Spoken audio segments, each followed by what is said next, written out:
अस्सलाम वालेकुम, मैं हूँ हिना एजाज। वीकेंड विद हिना में आज जिन गेस्ट से मैं आपकी मुलाकात करवा रही हूँ वो होती हैं पंजाब यूनिवर्सिटी पे। एंड ऑफ कोर्स आप भी देख रहे हैं, मैं भी पंजाब यूनिवर्सिटी पे right now as I speak.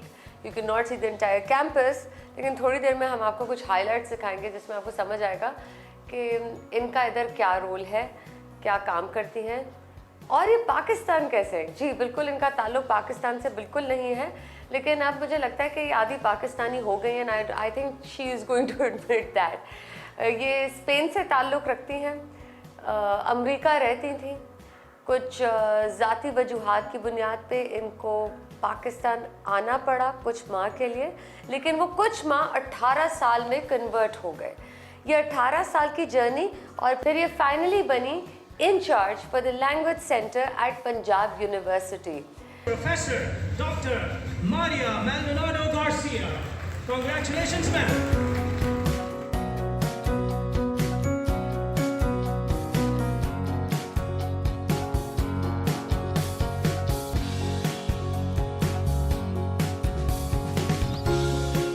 और जब मैं यहाँ आज एंटर करी हूँ तो बड़ा मज़ा आया कि सुनने में कि मारिया जो है ताल्लुक़ तो स्पेन से रखती है, लेकिन अपने स्टाफ से बड़ी ही बासानी बातचीत करी थी उर्दू में। It was very fascinating for me और लगता नहीं था कि ये किसी और मुल्क से ताल्लुक़ रखती हैं। लेकिन आज का इंटरव्यू अंग्रेज़ी में ही होगा क्योंकि मैं चाहती हूँ कि ज़्यादा फ्लुएंसी के साथ हो, लेकिन उर्दू में जो वो कह सकती हैं वो ज़रूर सुनिएगा आप। अस्सलाम वालेकुम मारिया, हाउ आर यू? वालेकुम सलाम, अल्हम्दुलिल्लाह। तो उर्दू में बात कर लेती हैं आप? थोड़ी बहुत, ज़्यादा भी नहीं, लेकिन ठीक ठाक है उर्दू। ठीक ठाक। Pakistan is almost home to you now, or you'd call it home? Yes, it is my second home. Yes. Second home. Yes. So, do you consider yourself to be half a Pakistani by now? Well, I think that I'm more Pakistani than anything else at the moment. Right. Yeah. So, do you get to visit your hometown often? Yes, I try to go there every year. Yeah. Every year. Yes. Right. So, what happened that you came to Pakistan? You stayed on, and you're still here, and you're smiling. Yes, actually, initially I was studying at Southern New Hampshire University in the United States. That is in New Hampshire. Right. And I was married to a Pakistani. I had 2 children. You got married in America? I got married in America, yes. My Pakistani... And you had your 2 children there? Yes, I have my 2 children there. Correct. We had a wedding there and we had a wedding here as well. Oh, you did come to Pakistan? Yes, I did come to Pakistan Right. to visit my in-laws and all that. So we had both weddings, the American wedding and the we had Pakistani the Pakistani wedding. wedding. Yes. And I had already done my master's, and my father-in-law became very sick, and my husband said to me that I have to visit my family because dad is sick. So, and I have to stay there for some time. Do you want to come, or you want to go to your mom's, or you want to stay in US? So it was a very serious situation, and I thought that at that time I should stay with my father-in-law because we didn't know how long he was going to live. He had cancer. So we came and we stayed with him for about 9 months. Then he passed away, and 9/11 had also happened around that time. Oh, right. Yeah, that was critical. That was a 2002. critical time to be going back. Exactly. It was very hard because people were being targeted in the United States, Pakistani people, Muslim people. So we decided to stay here, and we are still here. Right. So 18 years. So 18 you have 2 years. kids. I have now 3. 3? Yes, I have So 3 the third one happened in Pakistan. Yes, the third one, my daughter was born in Pakistan. So you have, your youngest is a daughter and the rest Yes, two? and the rest are 2 boys. Yes. 2 boys. Yes. So your 2 boys and your girl, you raised them here in Pakistan, in Lahore. Yes. How was that experience, 18 years spending in another country altogether? He had his challenges, but I have to say he was very positive also. Yes. Because now my children can understand various cultures. 2 of my children are American, so they do understand American culture. Then I have a child that was born here, so she understands this culture. The other children also... She's the most Pakistani child that you have, right? Actually, the most Pakistani child I have is my middle son. Right. Because he was only 1 year old when he came here. So he speaks Punjabi, Urdu, English, Spanish. So Can you speak in Punjabi? no, I can't speak it. Do you in understand Punjabi. Punjabi? I understand Punjabi. You Yes, do. because Punjabi and Urdu came to me at the same time. Right. So for a while, because both of them were foreign to me, Right. so I couldn't understand which was Urdu and which was Punjabi. I make the difference now, but at that time it was very challenging. So how did Punjab University happen? Well, in 2004, I started working at Canet College for Women, and I remained there until 2009. And So let's say for a good 5 to 6 years. 5 years, yes. 5 years. And then the Punjab University needed a professional of a Spanish language. They didn't have any. So I sent an email to the Vice Chancellor and I said that, okay, I have the qualifications. So they called me for an interview and I came, and then I became a permanent professor here. Right. So this particular field of academics, Right. language academics, Yes. were you working in this sector back in America? No, in America I was getting actually my education. Okay. So yes, in America, because my bachelor's is in business administration and finance.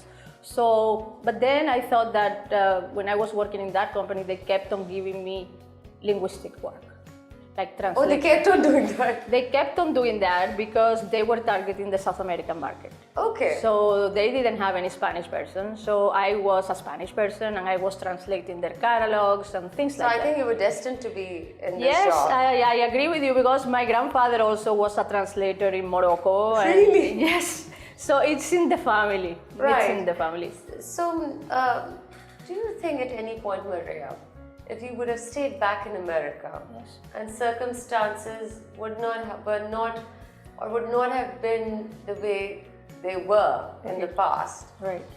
would life have been different? Life would have been extremely different.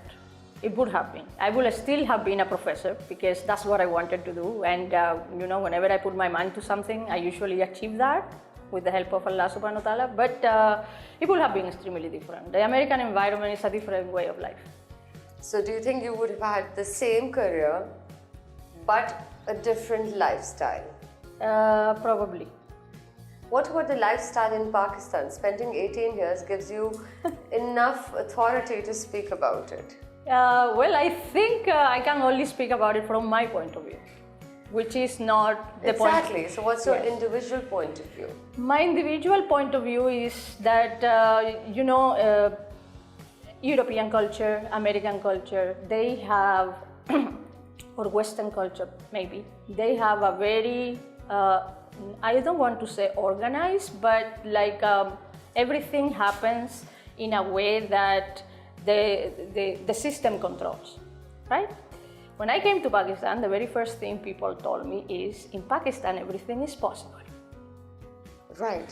Right? Okay. So I do believe that everything is possible in Pakistan. What did you think of Pakistan when you were told everything's possible? Now, where is that leading? Well, everything is possible for me is my academic career, where I want to reach, from a scientific point of view, which discoveries I want to make, these kind of things. Like I have made some. Do you think the statement makes sense today, after 18 years? Anything is possible in Pakistan. Yeah, I think it does. I think it makes a lot of sense. Have you lived your life to the fullest here? Or I do you don't have think some areas where you'd say you haven't lived it to your fullest? I wouldn't say I haven't lived it to my fullest. I will say that there are restrictions for women here. Like the very first time that I had come to my in-laws' house, my husband said, we have run out of bread. And I said, okay, I'll just pick up the iron person motorcycle and I will go to the shop and get it. And my husband was looking at me like, this is not the United States. And I'm like, okay, so I cannot pick up the motorcycle and go? Did that offend you? It didn't offend me, it just surprised me because at that time that was something I couldn't understand. I understand it now. Like another. Now, of course, after 18 years, I'm sure, Maria. I understood it at that time as well. After a while. But weren't you taken aback for a while? Yes, I was. I was like, because okay. where you were raised, where you lived, where you studied. I was 16 years old. These places were totally 360 degrees of different. I was 16 years old and I was riding my motorcycle in Spain. Exactly, that's what I'm saying. It was normal for me to do that. Now arriving here. Did you feel suffocated in that situation? Initially, I was trying to keep an open mind. I still trying to keep an open mind in many occasions, but some things are really hard for me still. So that's getting a little alien for you now. Yeah, that's the situation. I don't feel totally 100% at home there, and I also don't feel 100% at home Doesn't that lead you house. Somewhere in the black hole of the No, world? actually, If there was one on Earth, especially. The way I take this now is, since I have lived in the United States, when I first started my education, it started in Ireland, so I have lived in Ireland. Then I went for 1 semester to Regent's College in England, so I have lived in England. So now I think that I am a citizen of the world. That's it. This is the way I take it now. So I have to take culture. But doesn't that leave a vacuum somewhere deep down inside, a sense of belonging? Sense of belonging is here and in Spain. That will always be like that. My sense of belonging. So, but there is a feeling of being divided, for sure. Yes, definitely. Because when I am here, I miss Spain. When I am in Spain, I miss Lahore. So were there things that hurt you when you came here? Well, I cannot say that they were hurtful. They were just different. It's a different culture. I have realized one thing. Sometimes I do feel a little suffocated here, but then I go to Spain, okay? And when I am in Spain, so I feel that I cannot hear the Azan, and I want to do my prayers. How lovely. And then I have to put my phone, I have to set up my phone for the Azan. Then if I want to wear this, so people in Spain have a lot of questions. Like, for example, is your husband from Iraq? And I'm like, no, my husband is not from Iraq. So then why do you wear this? Too many questions. Yes, your husband forces you to wear it. And I'm like, no, I wear it because I want to wear it. Oh, but are you sure you're from here? And I'm like, I was born in this city just like you. So things like that.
So your husband's family, how did they welcome you or embrace you, or were there any challenges when you came here? There were always challenges. In terms of adjustment? There were always challenges because obviously they couldn't understand a foreign woman. For me, this was also a process of adjustment when I first arrived here. And so we were trying, both parties were trying to adjust to each other. So challenges are always there. Now everybody understands me now. I also understand them. So it's all right. So what happened that you both decided, fine, 9/11 happened, you could have waited for a while, you could have gone back. But why did you make this decision of staying here for the rest of your life so far? Well, basically, as you know, I have told you earlier that my father-in-law passed away, right? We were with him for about 9 months. We arrived in January 2004, and my father-in-law passed in September 2009. In 9 months, yes. In 9 months, right? At that time, my husband already didn't have a job anymore because he had left his job in the United States. Correct. At that time, I was taking care of my 2 children. So going back to the United States would have been a really huge challenge. All right. Yeah, And then going back to Spain, that would have been a huge challenge too, because my husband would have had to adjust, the children would have had to adjust. So it was easier that one member of the family adjusts rather than the entire. Versus 3, correct. Yes. So Punjab University, working here, how does it feel like? Does it feel like home now? Yes, it does feel like home now. It has been a long time. How many years now? It has been 13 years, that I am in Punjab University. I took a leave for a while and I tried some private universities like UMT and University of Lahore also. So I understand the differences between private and public universities. And this is a huge campus, a great one. Yes, it is. So what about the students when they interact with you? Do they have questions about Spain? Everybody has questions about Spain. Everyone. The same way you have questions. Well, it's my job. Of course. But everybody has questions. So why are you here? For how long you have been here? What brought you here? Are you happy here? Especially, are you happy here? So I am very happy. By the way, are you happy here? I am extremely happy here. I am very happy here. Are you happy with the job also? I am happy with the job. Yes. So interacting with students, Pakistani students, how would you explain? It's a blessing, because you see the teaching profession is such that the aim of the teacher is to change the mind of the student, right? Like when I teach them language, so what I want is that they are able to communicate, right? So by the end of the time that they have been with me in my Spanish class, they are able to communicate in Spanish. That is one thing. So you see, when you get the brain of a student is blank, and then you have to take the strengths of the student and ensure they, polish those strengths. So this is what I try to do. And the Pakistani brain is amazing. You think amazing. so? Yes, I haven't seen more intelligent people than Pakistani people. Your opinion is that Pakistani brains are one of the best. Well, I would agree to that. Were you ever pushed or pressurized to look after the household as a regular housewife, given you were also a working woman? Was that pressure there? I wouldn't say it was a pressure. It was an agreement between my husband and I. My husband wanted that while my children were small, I will take care of them. And I thought that this is fair, because why would I leave the children in the hands of a family member? Why would I leave the children in the hands of a maid when I am the best caretaker? So I did that. And at the same time, I was pursuing my studies also. So yes, I've done it. This is not something... But there was no pressure? No, there was no pressure. There was more an agreement than anything else, yes. You wanted to do it for the sake of the children? Of the children, exactly. So did you cook? I used to cook Pakistani food. I was coming to that. Do you cook Pakistani food? Yes, I make biryani, I can make pulao. Really? I can make all kinds of dal, chana ke dal gosht. But does the family eat some things from Spain, from the Spanish Yes, they cuisine? also eat some Spanish For food. example? Right now, I don't cook because I used to cook this Pakistani food when I was in the US. Oh, not in Pakistan? No, in US, I used to cook this food. In Pakistan... How did you learn it there? My husband is He a taught butt. you. My husband is a butt. He cooks very well. So you're married to a butt? Yes. I am married to a butt, yes. His name is Amir Butt. Yes. Oh. So he is the one who initially, when we both used to go to work, he used to cook. And I used to clean up the house whenever we both came back. Then when I agreed to stay home with the children, I was pregnant and so on. But interestingly, sorry Maria, so you understand the butt concept? Oh, totally. That's also totally. So basically, when I decided to stay home with the children, so I used to call him at the lunchtime and said, okay, you want this dish, how to make the dish. So he used to tell me how to make the dish, and then this is how I learned how to cook some Pakistani food. I cannot make nihari, harissa, paya. I cannot make that. But the regular biryani, pulao, and dal, which is great. I can. But this is not something that I do now on a regular basis. When we came back to Pakistan, initially my mother, we were staying in my mother-in-law's house, so she used to cook, or my sister-in-law used to cook. Then when we shifted separately, so we had people to cook for us. And Right. I was also working, so that made sense. Yes, so it was a little difficult to Yes, come back yes. and be cooking Exactly, again. exactly. Right. So what do you enjoy eating the most here? I really like biryani. I also like plow. This is the 100th time that I'm talking to a foreigner who's been living in Pakistan or visiting Pakistan. What do you like the most? It's always biryani. And kofte. And kofte. Yeah. Right. Exactly. Right. And then there are some desserts like kheer. I really like that. So what are your children doing now? Are they in Pakistan? They are in Pakistan. My older son is enrolled in a university in the United States, in Florida, and he's doing the first year of his bachelor's degree in business. So he's doing it online right now. And then later on, he will go to the university and stay there in Florida and continue his degree. My second son is finishing his A-levels, so he will get admission in the next course. And my daughter just started her O-levels. So the birds haven't flown away from the nest as No. The birds There are is very some much time. in the nest so far. Right, right. So do they have questions about Spain and other things like life in They Spain? have gone to Spain various No, times. but do they have questions about your life? That mom, how come? Especially- you married dad, you moved here. Well, they know about this. But my daughter has a lot of questions. She does. A lot of questions, yes. The boys less because... Yeah, boys don't ask so many questions. Yes, no, but they have lived in US also. So especially my older son knows very well what life was in the United States. Right. But your daughter has many questions. Yes, my daughter has many questions of all sorts. And she reads my books and she reads my articles.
How did you become a Muslim?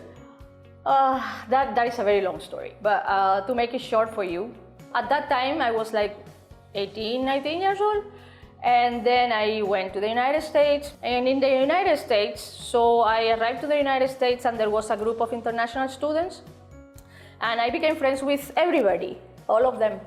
There were people from Malaysia, from South America, from Turkey, from a lot of places of the world, from China.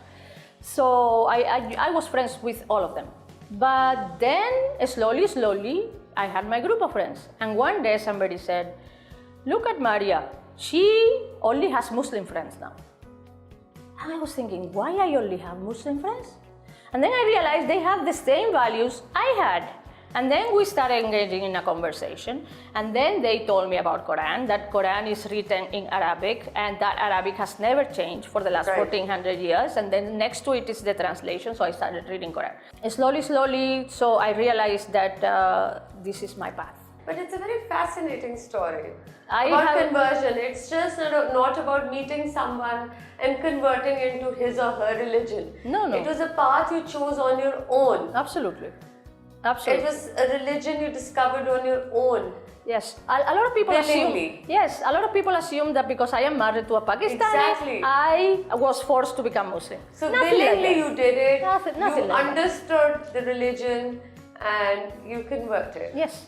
And Maria, you have a lovely life here, and I wish you all the best. Thank you. And you're working at a great place, Punjab University. Absolutely. And lots of prayers for you. Thank you. And lots of best wishes for you. Thank you so much. So, and I hope to see you soon because I think you may have more interesting stories. I have a feeling that we've left out on a lot because we have a limited time during the show. So thank you once again for joining us today. My pleasure. अगले हफ्ते मैं आपसे दोबारा मुलाकात करूंगी. आप देखते रहिएगा NewsOne TV.